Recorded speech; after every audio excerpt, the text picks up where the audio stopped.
So the dual citizenship is a thing of the past. It's at least 3 or more these days. I'm going to cover specifically the reasons why. Second, I'm going to talk about Atlantic citizenship, what it is, what it means, and what are the citizenships or the countries in which citizenships you require in order to be classified as an Atlantic citizen, why the Atlantic is so powerful, and what are the unique advantages or benefits of having an Atlantic citizenship or anything else. But before we get started with this exciting topic, if you're new, my name is Jay, and here we discuss investments that lead to residencies and Plan B citizenships. So if you haven't subscribed to my channel, go ahead and subscribe so you don't miss out on the latest and greatest regarding any of the programs. So what is an Atlantic citizenship? So if you look at the Atlantic setup, if you look at the entire cluster of countries that fit within the Atlantic. So one of the important components of this Atlantic setup is North America, specifically citizenship, let's say a Mexican citizenship or a US citizenship, because that's an integral part of the Atlantic. Then you have the Caribbean islands. A lot of these Caribbean islands sell their passport. That is the straightforward and the easiest way of obtaining a Caribbean citizenship. In the center, you have Bahamas and the Dominican Republic. So let's say you're a very high net worth individual. You can easily afford $750 to $1 million in your own property. You buy that in Bahamas. You can get a Bahamas citizenship. And if you cannot afford that price tag, there's always the Dominican Republic option. Although the passport isn't the strongest in the world, it still has 70 odd countries and could qualify to be an important weak passport in your armory. Now, I have discussed the unique advantages of a weak passport. If you haven't seen that video, you can return and take a look at it using the link above. There's several attractive ways of obtaining a Dominican Republic permanent residency. It has a flexible residency permit, and it eventually can lead to citizenship if you are interested in this passport. You also have Puerto Rico and some of the territories that make up the center. Then you have the Dutch Caribbean territories at the south, where you have Curacao, Aruba, and a bunch of other countries.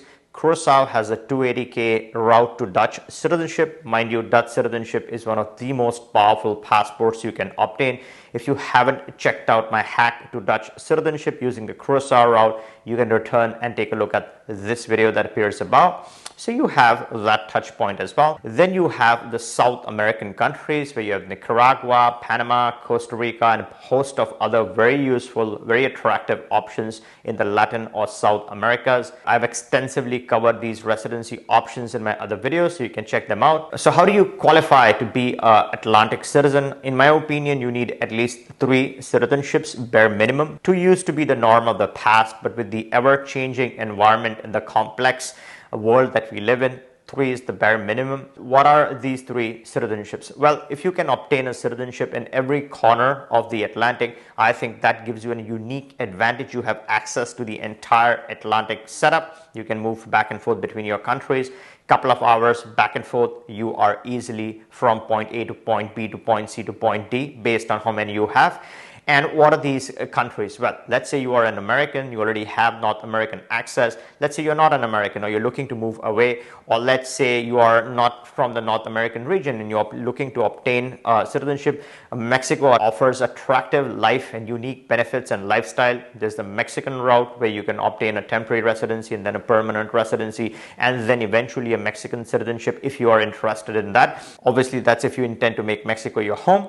Even if you have one of these 2, you have access to the North Americas, you have access to the mainland. Now, Bahama comes with a lot of flexibilities and freedom. You don't want to misuse this. You don't want to be messing around like SBF. You got to be careful. You have to utilize your freedom with care. You should take the necessary precautions that you need to in order to do this correctly. Now, let's say you cannot afford the Bahamas. As I covered earlier, you already have the Dominican Republic option. If you haven't checked out my video on Dominican Republic, you can return and check this video. This covers all the various options that Dominican Republic has to offer in order to obtain that all-important permanent residency. Let's say you have a citizenship from the Dutch Caribbean. You obtain one of the islands. Let's say you go to Curacao, you purchase a property worth 280k or more. You have an option of starting your path to the Dutch citizenship. Let's say you cannot afford any of these. You always have an option in the South Americas or the Latin Americas, where you have Nicaragua, Panama, Paraguay, Uruguay, Chile, and a bunch of other countries that you can easily gain permanent residency in.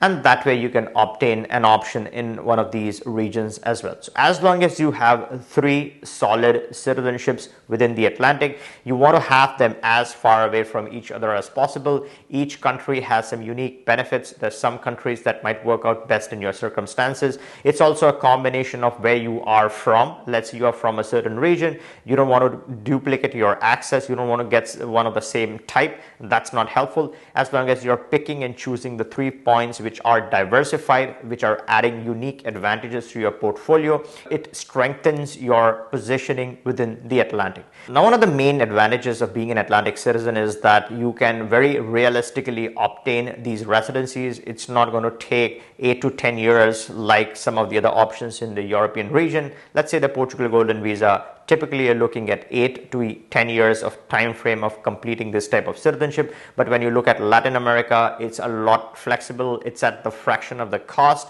and it gives you that all cheap, attractive lifestyle. It's stone's throw away. So you aren't looking at leaving your home. You aren't looking at spending 10 hours and 12 hours in flight time.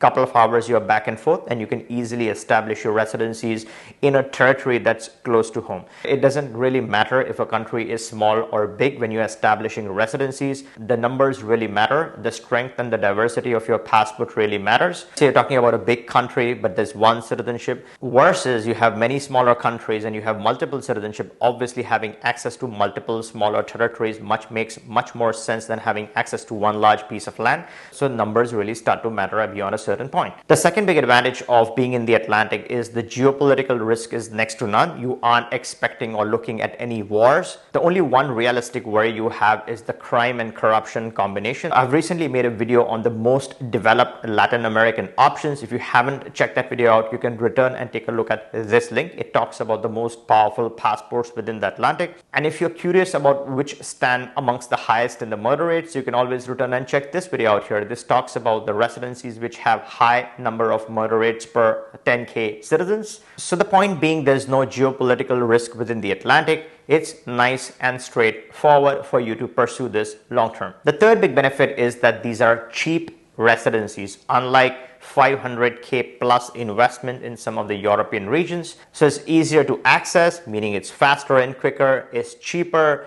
it's close to home. They all have very strong passports. So they have very unique benefits of being near Atlantic. And when you focus in a region, it's manageable, right? So you have, let's say, your investments in different Atlantic countries. Your investments are close to home. Your investments are very manageable. Let's say you have your private yacht, your own mechanism of moving back and forth, your investments in these countries.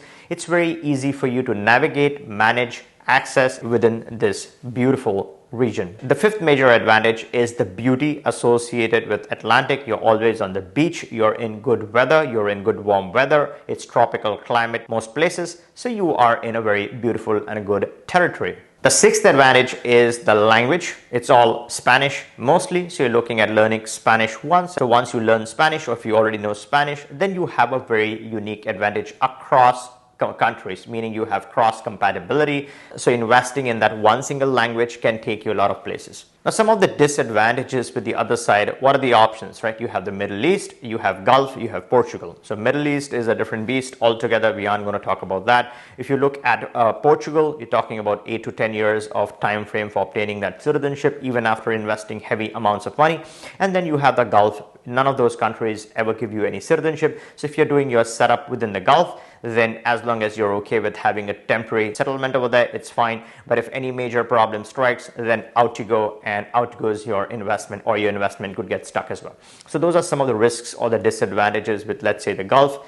But as long as you're settling within the Atlantic, you only have major advantages. The only two major negatives of being in the Atlantic region is maybe crime and corruption. But if you're used to that in your own home country, then it's not a new deal for you. If you can deal with it, or learn to deal with it, or be smart about it, this could be a very big opportunity for you. If you want to get started with any residency within this region, or if you want to discuss what's the best citizenship or residency combination that you want to pursue, you can always book a call. We can discuss what you're looking for and get you started that way, or you can answer any questions that you might have regarding any of the residencies. I hope you liked this video. If you did, give me a thumbs up, and catch you in the next one.